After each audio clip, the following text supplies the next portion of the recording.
Hola familia, estamos aquí para compartir acerca de la palabra de Dios. Yo soy el Padre Samuel Meléndez Gutiérrez y un gusto estar contigo. Estamos en el día número 325, lectura de la palabra de Dios. En este día vamos a compartir del libro de Hechos de los Apóstoles, capítulo 4, de la carta a los Romanos, capítulo 6 al 7, y el libro de los Proverbios, capítulo 27, versículos del 4 al 6. Vamos a preparar nuestra Sagrada Escritura para continuar la lectura de la palabra de Dios. También vamos a preparar nuestro corazón en el nombre del Padre, y del Hijo, y del Espíritu Santo. Amén. Del libro de los Hechos de los Apóstoles, capítulo 4. Perseguidos por el consejo de los ancianos. Mientras Pedro y Juan hablaban a la gente que presentaron los sacerdotes, el jefe de la guardia del templo y los saduceos estaban molestos porque enseñaban al pueblo y anunciaban que la resurrección de los muertos se había realizado ya en Jesús. Los arrestaron y los metieron en la cárcel hasta que el día siguiente, pues eran ya tarde. Pero muchos de los que habían oído el discurso creyeron, y el número de los que creyeron llegó a 5,000. El día siguiente se reunieron en Jerusalén los jefes de los sacerdotes, los ancianos y los maestros de la ley, Anás, sumo sacerdote, y Caifás, Juan, Alejandro y todos los que pertenecían a la familia sacerdotal. Hicieron comparecer a Pedro y a Juan y le preguntaron: ¿con qué poder y en nombre de quién ustedes han hecho esto? Entonces Pedro, lleno del Espíritu Santo, le dijo: jefes del pueblo y ancianos de Israel, hoy ha quedado sano un hombre enfermo, y nos preguntan en nombre de quién se ha realizado esta curación. Pues saben todos ustedes y todo el pueblo de Israel que este hombre aparece sano antes de ustedes en virtud del nombre de Jesucristo Nazareno, a quien ustedes crucificaron y a quien Dios ha resucitado entre los muertos. Él es la piedra rechazada por ustedes, los constructores que se convirtieron en piedra fundamental. Nadie más que Él puede salvarnos, pues solo a través de Él nos concede Dios a los hombres la salvación sobre la tierra. Al ver la valentía con que se expresaba Pedro y Juan, no salían de su asombro, sabiendo que era hombre de pueblo y sin cultura. Lo reconocían como aquellos que habían acompañado a Jesús, pero como veían con ellos de pie al hombre que había sido sanado, nada podían responder. Entonces les ordenaron salir del consejo de los ancianos y comenzaron a discutir entre ellos: ¿qué haremos con estos hombres? El milagro que han hecho es notorio y lo saben todos los habitantes de Jerusalén. No podemos negarlo. No obstante, para no se divulgue más entre el pueblo, los amaneceremos para que no vuelvan a hablar a nadie en nombre de ese. Así que lo llamaron y le prohibieron terriblemente hablar y enseñar el nombre de Jesús. Pedro y Juan le respondieron: ¿les parece justo delante de Dios que le obedezcamos a ustedes antes que a Él? Por nuestra parte, no podemos dejar de proclamar lo que hemos visto y oído. Ellos, amenazándolos de nuevo, los dejaron en libertad. No encontraron el modo de castigarlos por temor al pueblo, pues todos daban gloria a Dios por lo sucedido. El hombre milagrosamente sanado tenía más de 40 años. Oración de la comunidad. Cuando los dejaron en libertad, los apóstoles se reunieron con los suyos y les contaron lo que les había dicho el jefe de los sacerdotes y los ancianos. Al oír el relato, todos juntos invocaron a Dios diciendo: Señor Dios nuestro, tú que has creado el cielo, la tierra, el mar y todo lo que hay en ello, tú dijiste mediante el Espíritu Santo por boca de nuestros antepasados David, tu siervo: ¿por qué se alborotan las naciones y los pueblos maquinan vanos proyectos? Los reyes de la tierra conspiran a los príncipes y se alían contra el Señor y contra su Mesías. En esta ciudad, en efecto, se han reunido Herodes y Poncio Pilato, junto con extranjeros y gente de Israel, contra tu santo siervo Jesús, el que ungiste, para hacer lo que tu poder y tu voluntad había decidido de antemano que sucediera. Y ahora, Señor, mira sus amenazas y conceda a tus siervos anunciar tu palabra con toda libertad. Manifiesta tu poder para que se realicen curaciones, señales y prodigios en nombre de tu santo siervo Jesús. Al terminar su oración, el lugar en que estaban reunidos tembló. Todos quedaron llenos del Espíritu Santo y se pusieron a anunciar la palabra de Dios con toda valentía. Vida en comunidad. En el grupo de los creyentes todos pensaban y sentían lo mismo, y nadie consideraba como propio nada de lo que poseía, sino que tenían en común todas las cosas. Por su parte, los apóstoles daban testimonio con muchas fortalezas de la resurrección de Jesús, el Señor, y todos gozaban de gran estima. No había entre ellos necesitados, porque todos los que tenían bienes o casas las vendían, llevaban el precio de lo vendido, se lo ponían a los pies de los apóstoles y se repartían a cada uno según su necesidad. Esto fue el caso de José, un levita nacido en Chipre, a quien los apóstoles llamaban Bernabé, que significa el que trae consuelo. Este tenía un campo, lo vendió, trajo el dinero y lo puso a disposición de los apóstoles. Palabra de Dios. Te alabamos, Señor. Hemos escuchado este capítulo 4 del libro de los Hechos de los Apóstoles y es muy interesante y sobre todo satisfactorio ver cómo el Señor hace su obra y sobre todo su manifestación en el pueblo de Dios. ¿Cómo es que tú has visto esa obra en tu comunidad, en tu iglesia local, en tu vivencia como cristiano? Meditemos un poco la palabra de Dios.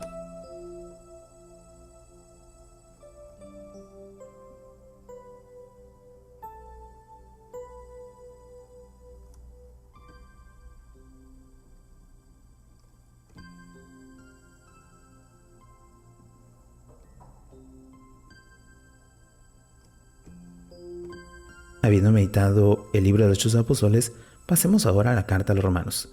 Capítulo 6. Nueva vida en Cristo. Diremos, pues, que hay que seguir pecando para abundar la gracia. De ninguna manera. Si hemos muerto al pecado, ¿cómo seguir viviendo en él? ¿Ignora acaso que todos nosotros a quien el bautismo ha vinculado a Cristo, hemos sido vinculados a su muerte?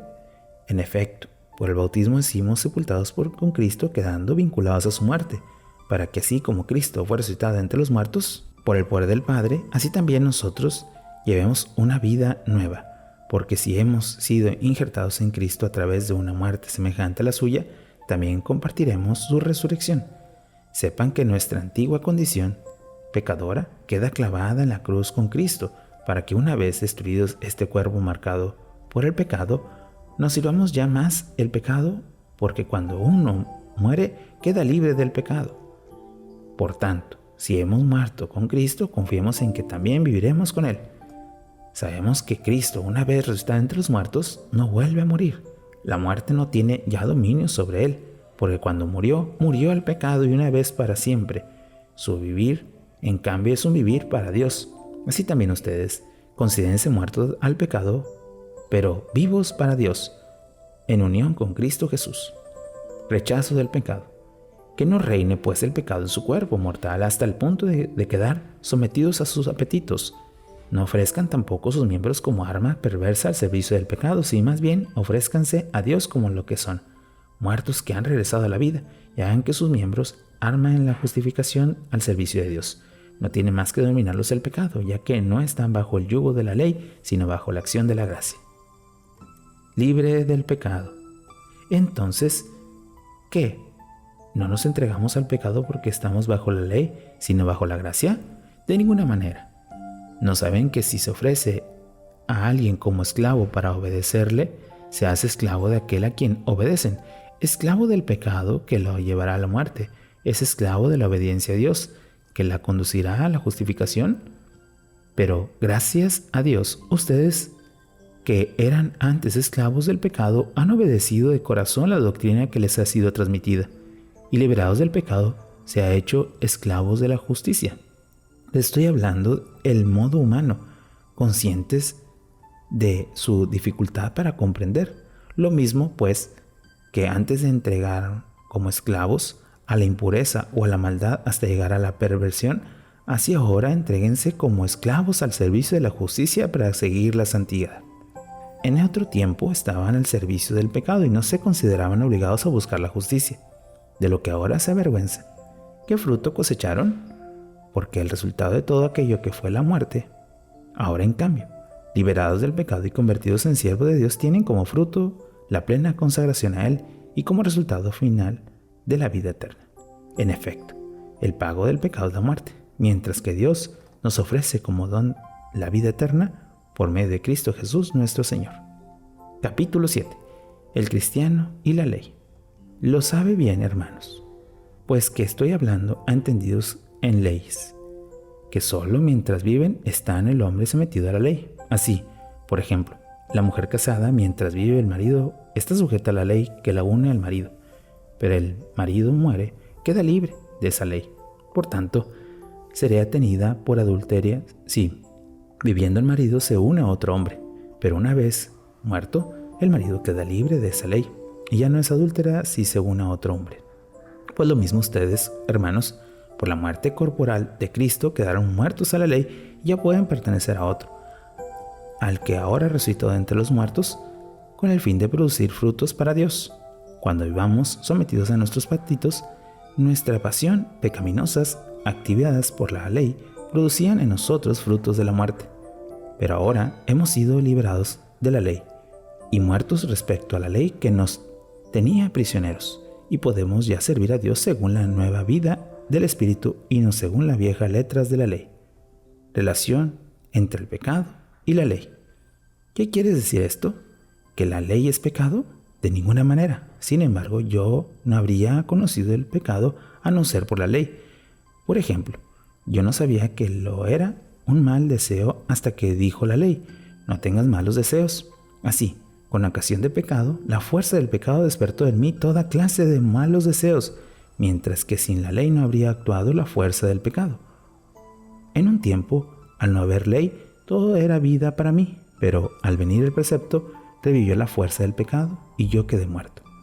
Así que encontré con que un precepto hecho para dar vida resultó para mí instrumento de muerte. En efecto, en ocasión del precepto, la fuerza del pecado me sedujo y por medio de él me llevó a la muerte.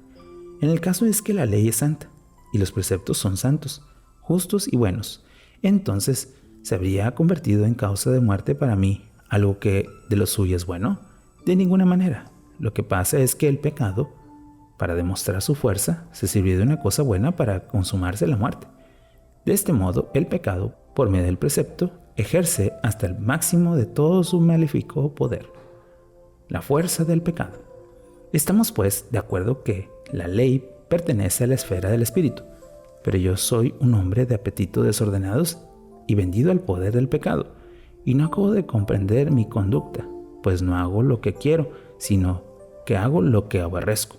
Pero si hago lo que aborrezco, estoy reconociendo que la ley es buena, y que no soy yo quien lo hace, sino la fuerza del pecado que actúa en mí, y yo sé bien que no hay cosa buena en mí en lo que respecta a mi apetito desordenado.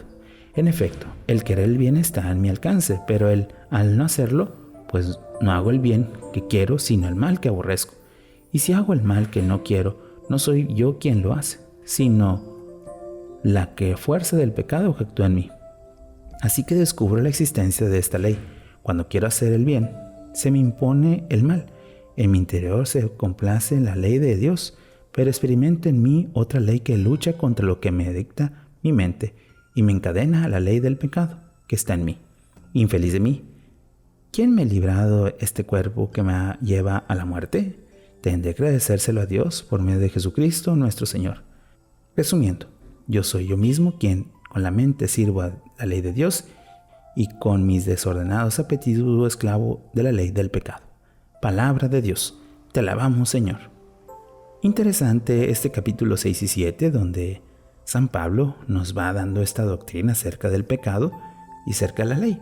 Es importante nosotros buscar la gracia para no caer en pecado y así poder ir en ese camino de sanación y sobre todo de curación y misericordia. Meditemos cuántas veces hemos buscado la misericordia de Dios, buscando siempre la voluntad de Dios. Meditemos un poco.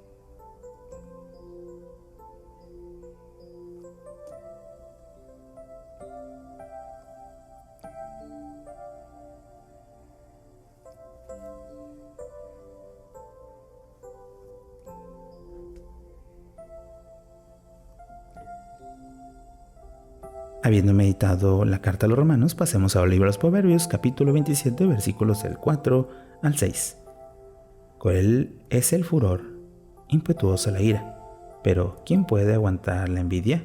Más vale una corrección hecha con franqueza que una amistad encubridora.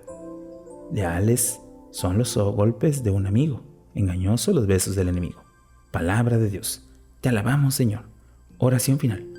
Señor Jesús, que tu corazón y nuestro corazón se vuelvan uno, pero especialmente con la gracia, con el Espíritu Santo y sobre todo cumpliendo la ley de Dios, para que mi corazón esté dispuesto a hacer el bien. Tú que vives y reinas por los siglos de los siglos. Amén. Bueno, familia, hemos tenido un día más de lectura de la palabra, esperando que podamos seguir perseverando y sobre todo viviendo esta gran experiencia. Que tengas un buen día y una fantástica semana. Bendiciones.